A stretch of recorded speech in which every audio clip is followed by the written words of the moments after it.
Ngayong 2025 sa Season 2 ng Aksyon Laban sa Kahirapan ng National Anti-Poverty Commission, makakasama po natin tuwing Martes at Huwebes sa Rise and Shine Pilipinas ang iba't ibang kinatawan ng mga ahensya at lokal na pamahalaan upang pag-usapan ng mga interbensyon ng pamahalaan sa pagbuksa ng kahirapan. Dito sa Aksyon Laban sa Kahirapan.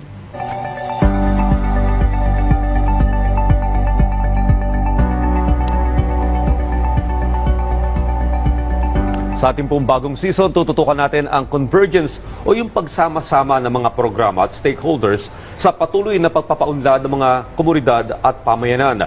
Makakakwentuhan po natin ngayon dito sa ating programa si Director Alexander Umpar mula sa National Task Force to End Local Communist Armed Conflict o NTF-ELCAC upang talakayin ang papel ng NTF-ELCAC sa pagsugpo ng kahirapan at pagtataguyod ng peace agenda. Tuwing Setyembre, isinasagawa po yung komemorasyon ng National Peace Consciousness Month. Sir, bakit po kaya mahalaga yung obserbasyon na ito dito sa ating bansa? Mahalaga ang obserbasyon ng National Peace Consciousness Month dahil pinagsasama-sama ang ating mga gobyerno, ang ating publiko upang mag-participate sa info awareness campaign ng gobyerno hinggil sa kapayapaan. Na ang kapayapaan na sinasabi natin ay base sa hustisya, sa non-violence, dialogo, at karapatang pantao. Siya nga pala, yung National Peace Consciousness Month ay nalagdaan yan noong 2004 na sinabi dito na ang Setyembre ay National Peace Consciousness Month. So taon-taon yan. Alright. Nagdiriwang tayo, hindi lang gobyerno, pati na rin yung ating mga civil society partners. So ang napaka-importante rin nito dahil kailangan malaman ng publiko yung karanasan ng ating republika hinggil sa kapayapaan.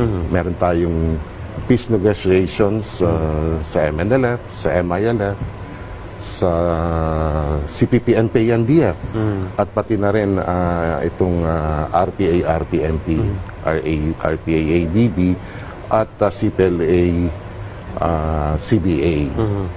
So sa nagdaang mga taon, nakalipas na mga taon, nalagdaan natin yung SIPAT o natawag nating Peace Covenants between the government at saka ng CPLA, CBA. Meron din tayong peace agreement with the MNLF na nilagdaan noong 1996 at nakatuwa na itong dalawang peace agreement na ito ay nalagdaan nung buwan ng Setyembre. Ang CPLA nung Setyembre 13, 1987 at ang peace agreement naman ng MNLF noong September 2, 1996. So magandang ibalik tanaw natin itong mga pangyayaring ito.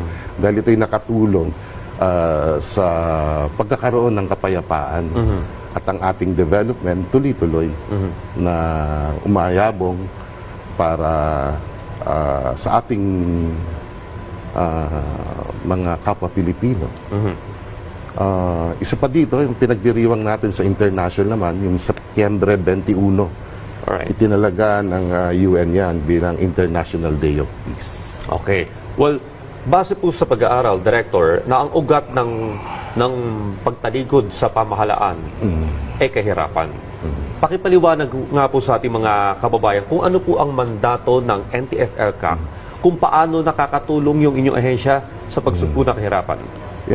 Ang NTF-ELCAC o National Task Force to End Local Communist Armed Conflict ay na-issue ang direktiba nito o EO 70 noong taong 2018. At magmula noon, ipinayabong na ang ating mga gobyerno, ipinagsama-sama para magkaroon ng mga programa, mga proyekto at mga aktibidades upang isulong ang tinatawag nating inclusive and sustainable peace and development.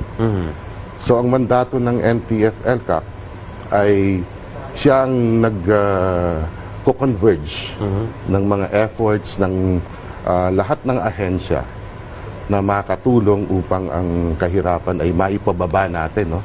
Lalong-lalo na sa mga GIDAS areas na tinatawag nating geographically isolated and disadvantaged areas. Ang mandato ng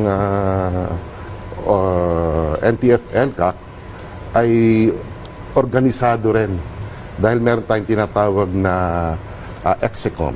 Yan yung NTF-ELCAC Executive Committee na ang ating chairman dyan ay mismo ang ating presidente, si President Ferdinand Marcos, no? At ang ating vice chair ay si Secretary Anyo.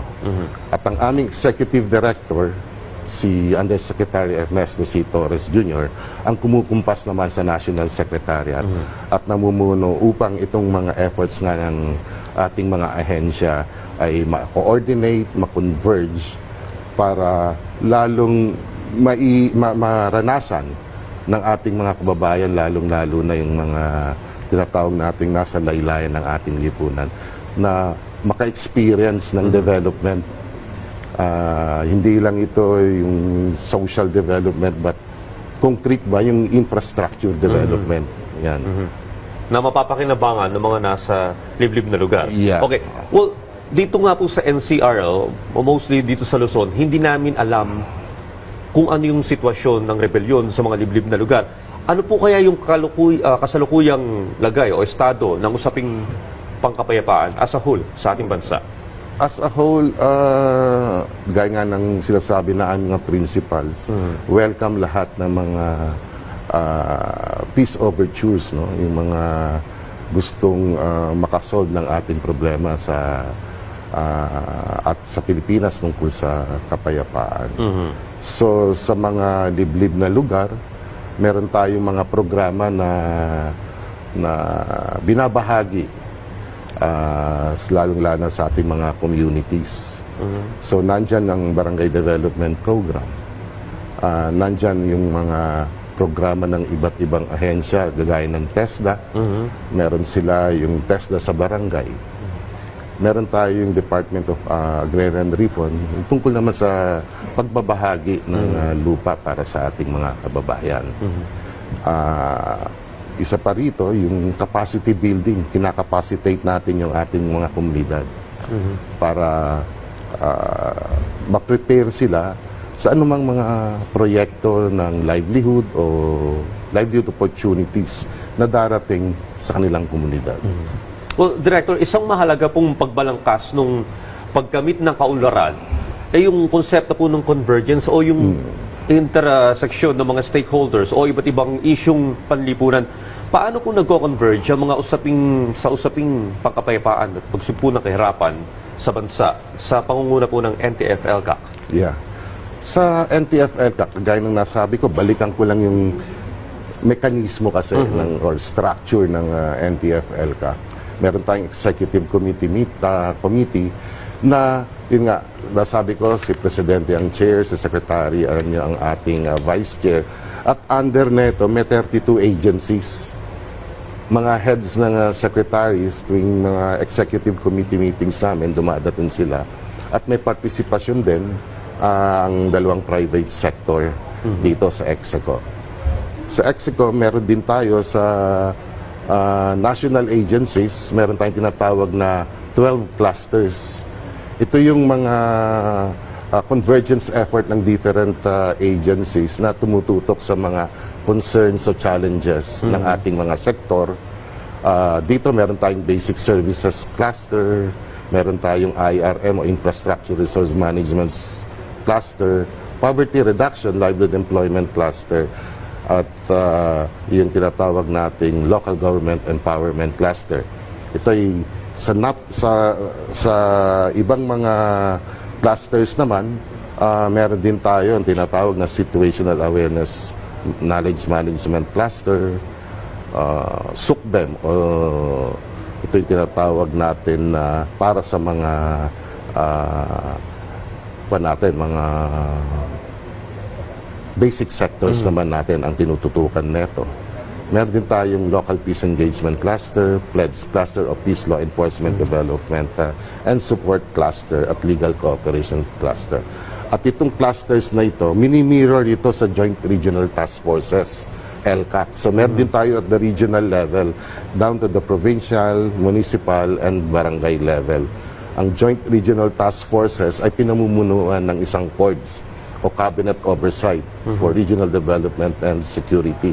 So meron tayong mga secretary na siyang nagmamanage ng iba't ibang mga Joint Regional Task Forces. So dito nagko-converge yung mga programa ng mga gobyerno para sa ating mga kababayan. Well, hopefully, Director, magtuloy-tuloy po yung mga ginagawa niyong mga programa, no? Upang ang kapayapaan ay magtuloy-tuloy lang sa ating bansa.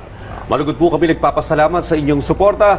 Hinihikayat po namin kayo muling tumutok sa ating programa sa darating na Huwebes at samahan niyo kaming umaksyon laban sa kahirapan.